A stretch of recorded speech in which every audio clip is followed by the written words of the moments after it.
Bueno, uno no quiere transformar nada, nada. En el fondo lo que quiere es hacer un espectáculo. El problema de nuestro país es que cada vez que tenemos que hacer un clásico tenemos que empezar de cero. Eh, los ingleses estudian de pequeños Shakespeare en la escuela, los franceses Racine, Molière, Corneille, y nosotros, por lo menos mi generación, pasábamos por los clásicos muy por encima y con una gran sensación de aburrimiento. Lo que yo he querido, como todos los directores, es hacer que eso sea vivo, que ese tesoro que tenemos en forma de literatura se haga viva.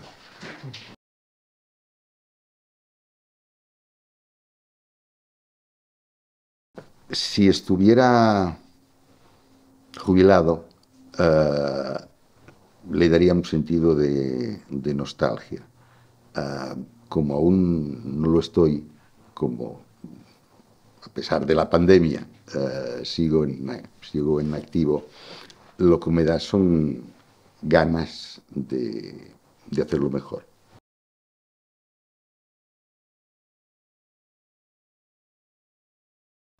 Bueno, no hay otra cita más importante en castellano dedicada al teatro, a un teatro esplendoroso, de una época esplendorosa. Hay festivales sobre teatro inglés, festivales, recordemos que estamos hablando de tres grandes dramaturgias en un momento histórico determinado, los ingleses, los franceses y los españoles. No hay más de ese nivel. Yo creo que es la referencia de los festivales sobre el teatro clásico en lengua castellana.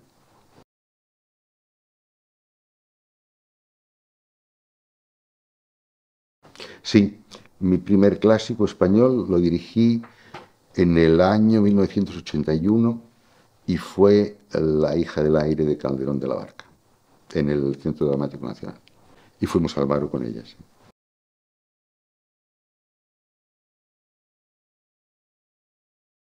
Pues a partir de una asociación, si usted quiere, muy rara, que es que cayó en mis manos, yo debía tener 9 años, un libro de poesía de Zorrilla. Zorrilla hablaba de Lope de Vega.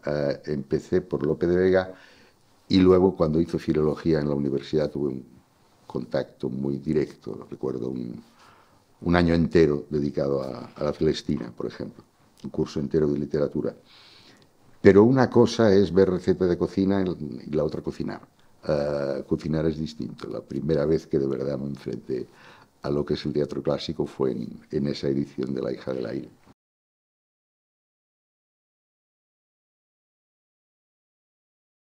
No, no, fue un encargo, pero los encargos a mí me hacen muy feliz, más feliz que los autoencargos, porque son algo inesperado, uno que algo no se espera y entonces tienes que buscar en un cajón donde no pensabas, que pensabas que nunca podrías abrir.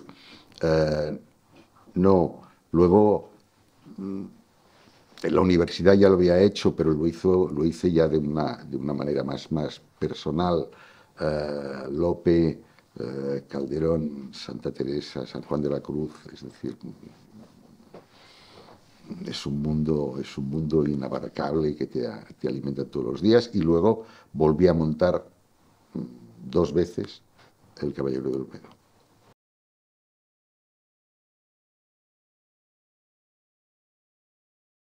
Bueno, si no hay tradición de interpretar, aún hay menos tradición de dirigir teatro clásico. Pero no importa, empezar desde cero tiene también su gracia y en el fondo nunca se empieza desde cero. A mí en la Escuela de Teatro de Barcelona, en el Instituto del Teatre, teníamos una profesora que el primer año nos impedía leer y hacer escenas de teatro. Nos hacía leer solo poesía. Decía, el día que sepáis decir bien un soneto, el monólogo de Hamlet os pareciera una tontería. Y un poco es verdad. Es decir, yo venía de de algo de una formación de poesía y de recitado. Yo lo que quería es lo que perseguimos todos, es decir, que el verso no sea un impedimento, no sea una traba, al contrario, sea una ayuda. Eso es, como decía Fernán Gómez con mucha gracia, decía o dice en sus memorias, nosotros no sabemos decir el verso, los críticos sí. Los críticos lo saben, qué pena, qué lástima que no tengan tiempo para dedicarse a explicárnoslo, como se dice. Pero en el teatro clásico, que debían ensayar muy rápido, hay una especie de cuaderno de dirección debajo.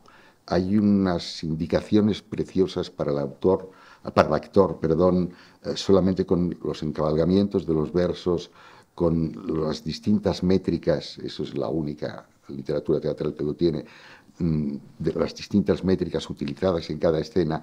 Entonces, todos queremos que eso sea natural, entre muchas comillas, o creíble, sin perder la musicalidad del verso, porque eso de alguna manera te eleva el espíritu. No es lo mismo oír una cosa en prosa que una cosa en música, aunque esa música se le ponga solo a las palabras.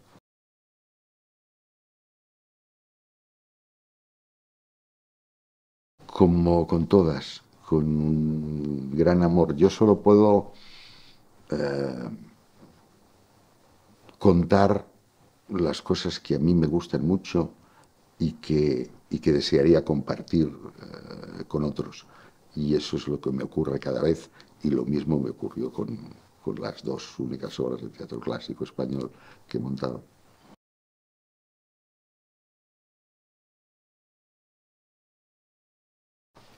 Pues es un...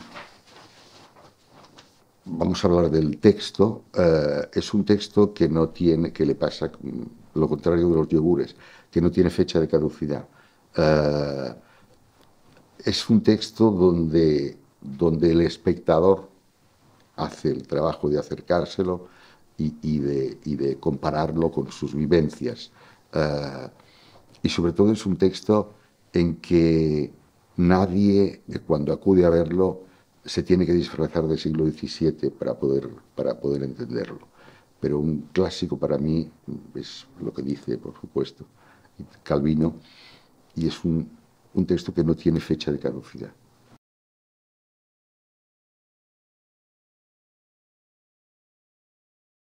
Bueno, hay muchas maneras de adaptar un clásico. Depende del objetivo. Hay cosas de lenguaje, que el lenguaje ha cambiado y en tantos años muchísimo más. Cuando Calderón, en La hija del aire, dice algo así como me corro solo de verte, está diciendo me avergüenzo. Eso evidentemente produce un desfase. Si se conservara el original, produce un desfase en el espectador que no vale la pena, en favor de la historia que estamos contando. Hay cuestiones de longitud. Pensemos que no había nada más. No había cine, no había televisión, no había radio, no había nada más. Entonces el teatro servía para todo y la gente pasaba jornadas enteras en el teatro. Ahora nadie tiene una jornada entera para dedicarle al teatro y cada vez somos menos capaces de recibir mensajes largos. Hay muchos personajes, a veces secundarios, eran compañías constituidas que además de doblar, eran compañías de 12, 14. Ahora una compañía de 12, 14, ahora digo, parece una compañía enorme. Hay muchos motivos por los cuales se puede adaptar un texto. Yo, en la última edición del Caballero de Olmedo, no en la primera, suprimí el primer poema de Alonso, Amor, no te llame amor, pero lo suprimí porque no tiene nada que ver con la obra. Todos los principios, vamos a no generalizar, casi todos los principios de las piezas del teatro barroco español empiezan por un monólogo absolutamente ininteligible. Hipógrifo violento de Segismundo, el amor no te llama, inteligible. Y eso es por una causa muy concreta, y es que en el teatro clásico español no había la barda para dar señal de empezar la representación. La función empezaba cuando el noble invitado llegaba y además se sentaba en el escenario con los actores. Entonces, ese monólogo onomatopeico hacía que la gente poco a poco se fuera callando, y luego en la primera escena ya es donde empieza la función. Es decir, que depende.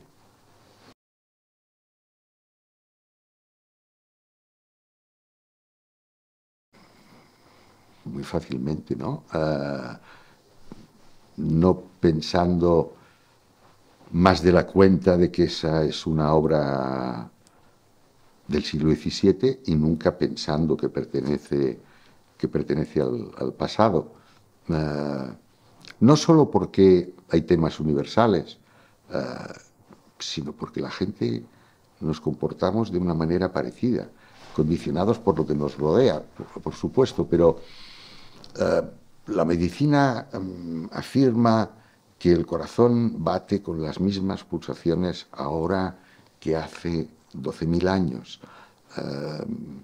Esos comportamientos registrados poderosamente dentro de las situaciones del teatro clásico es lo que le dan esa gran potencia.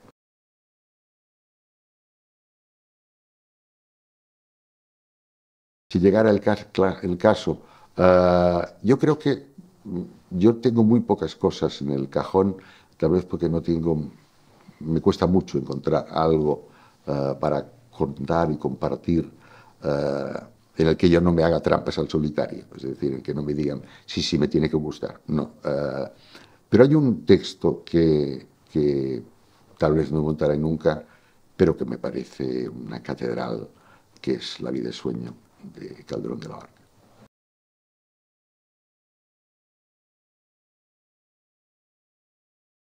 Yo creo que todo ha ido en esa dirección, en cambiar la palabra recitador, la palabra rapsoda, por la palabra actor. Eran esos... había algo en el teatro romántico que le daba una música que apagaba lo que ocurría. Uno se pegaba a un sonsonete, bueno, y el sonete te distrae, te mece, incluso te duerme, pero no había carnalidad en ese sonsonete. Yo creo que toda la búsqueda lenta, sin ninguna colaboración del Ministerio de Educación, lo cual debería ser lo lógico, que se ha producido en la interpretación de los clásicos, es eso, los clásicos están cada vez más encarnados y el verso cada vez es una ayuda, no es una dificultad.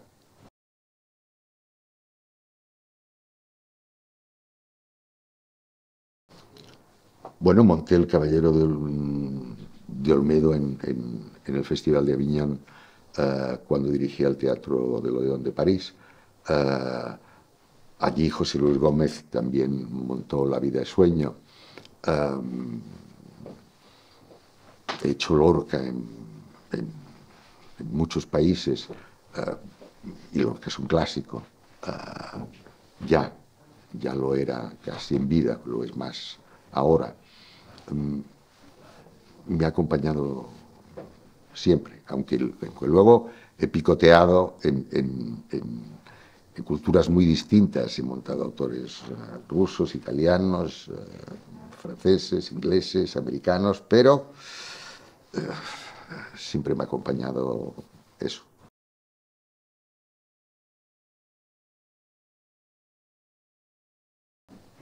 El teatro no, ahora, en este momento por lo menos, cuando el teatro lo era todo, información, descubrimiento, todo, era una cosa. Ahora el teatro intenta conectar con la contemporaneidad, con lo que nos afecta a todos, a veces sustituyendo un buen informe semanal. Ese es para mí el problema del teatro en este momento. El teatro tiene una mirada, una mirada mucho más grande. Lo que ya he visto en la televisión, lo que ya he visto en las redes sociales, lo que ya he visto en otros medios, no me sirve para ir al teatro. En el teatro hay una conexión espiritual que está por encima de eso. Eso no quiere decir que no haya que hablar de todos los problemas que nos afectan de primera mano, pero con una profundidad. Yo siempre pongo un ejemplo, y es que el Otelo mata a Desdémona, de eso no hay ninguna duda. Es punible, le tienen que coger, le tienen que juzgar y le tienen que encarcelar. No hay ninguna duda. Pero Shakespeare, después de la muerte, escribe el más extraordinario monólogo de amor que hay en Shakespeare y probablemente en toda la historia del teatro. De ese ser que han matado. Eso que decimos, ¿no? Se suicidan después, ¿por qué no se suicidan antes, coño? Pero Shakespeare escribe ese monólogo extraordinario de amor, como diciéndonos, no es tan sencillo, no es tan simple. Las relaciones humanas son mucho más complejas.